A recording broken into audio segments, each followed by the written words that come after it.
성도 여러분, 한나는 예배하다가 복받은 사람입니다. 한나 하면 여러분들의 머리에는 어떤 모습이 떠오릅니까? 물을 필요도 없이 기도의 어머니, 기도하는 모습일 것입니다. 우리가 알고 있는 대로 한나는 기도의 어머니, 기도의 여인이었습니다. 자녀가 없어서 고통받는 여인이 하나님께 기도해서 아들 사무엘을 낳았고 그 후 아들 셋과 딸 둘을 더 얻었습니다.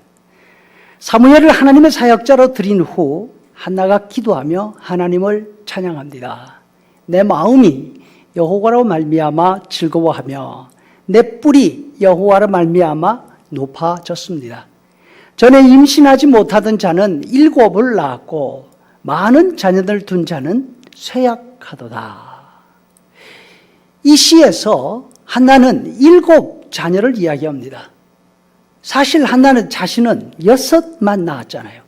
그런데 왜 7을 이야기했을까?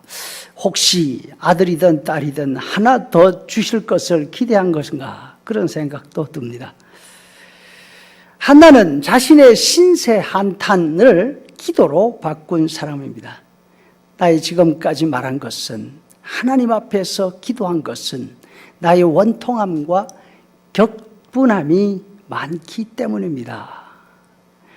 한나는 자신의 불행 때문에 좌절하고 한탄하며 세월을 보낼 수 있었지만 이것이 보통 신세 타령하는 사람들의 일 아닙니까? 그 반면 한나는 괴로움이 많아서 오히려 기도하게 된 사람입니다. 우리도 불행이라고 여겨지는 일들 때문에 풀죽어 지내지 말고 괴로움이 많기 때문에 기도하게 되는 역전의 은혜가 있기를 바랍니다. 한나의 말 가운데 한 번 더 우리가 주목할 단어는 격분됨이라는 단어입니다. 이 말의 뜻은 그렇지 않아도 속으로 힘든 형편 속에 있는데 그 문제를 누군가 긁어서 속을 뒤집어 놓은 그런 모습을 이야기하는 거죠.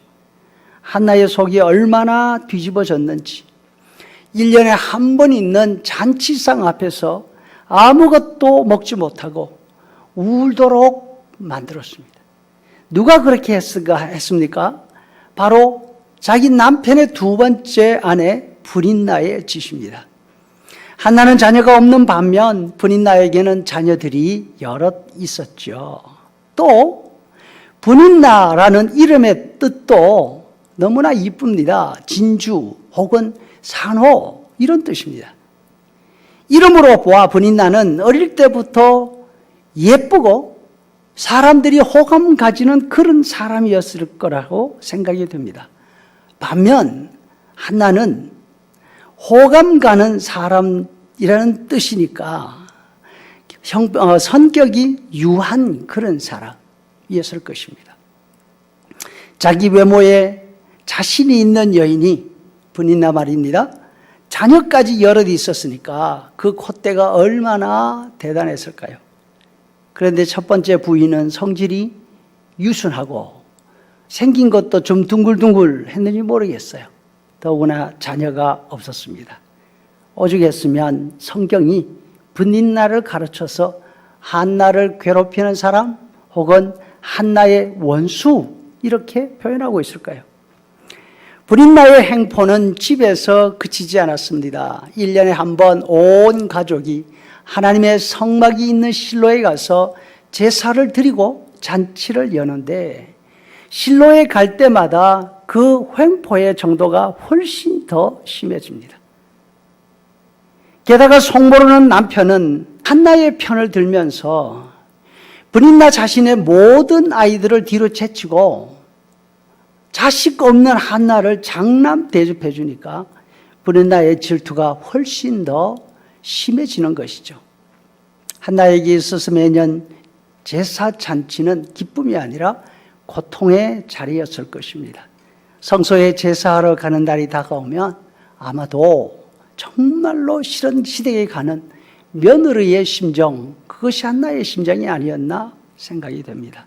그런데 한나는 매번 똑같은 괴로움을 당할 줄 알면서도 실로에 있는 성소를 갑니다. 예배하러 갔지만 예배는 고사하고 분인나 질투에 고통을 당합니다.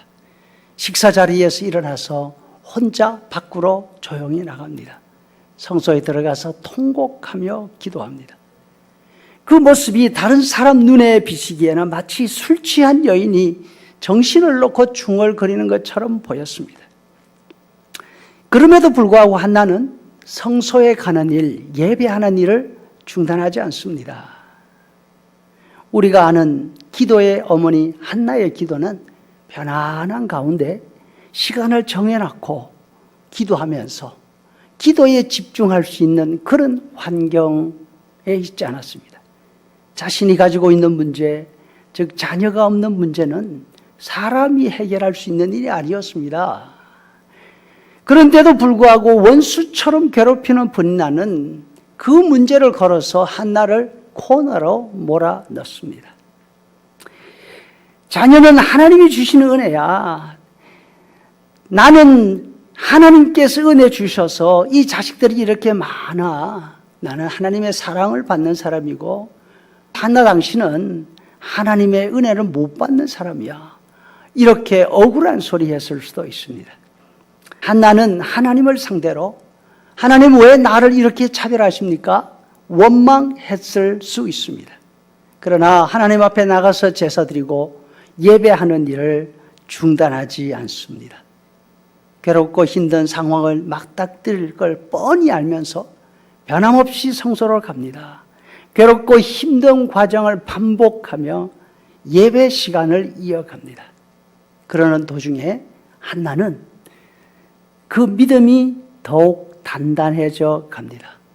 이제 대제사장 엘리 앞에서 자신의 심정, 자신의 약한 부분을 정확하게 드러내놓고 말할 수 있을 만큼 단단한 사람이 됐습니다. 자신의 문제를 피하지 않습니다. 자녀가 없는 허물을 감추지 않습니다. 성도 여러분, 예배하는 일은 이토록 중요합니다. 때로는 예배해도 소용없다는 생각이 들기도 합니다. 기도가 비난의 대상이 되기도 합니다. 사람들의 눈 때문에 교회에 나오는 자체가 고통이 되는 사람도 있습니다. 사람들이 주변에서 이야기할 수 있습니다. 자기 주제를 알아야지. 그 상황에 교회는 어떻게 나와? 그 상황에 기도는 무슨 기도야? 수군거릴 수 있습니다. 하지만 여러분, 누가 무슨 말을 하든지 끝까지 견디는 자에게 하나님이 은혜를 주십니다. 하나는 예배를 중단하지 않고 괴로움 가운데서도 끝까지 예배할 때 하나님께서 그에게 은혜를 베풀어 주셨습니다. 주님이 말씀하십니다. 너희가 내 이름으로 말미암아 미움을 받을 것이나 끝까지 견디는 자는 구원을 얻으리라. 아멘. 사랑하는 여러분들, 어떤 형편 가운데 있든지 예배를 쉬지 않고 계속해서 하나님께 기도하기를 더욱 애쓰는 우리가 될 수 있기를 바랍니다.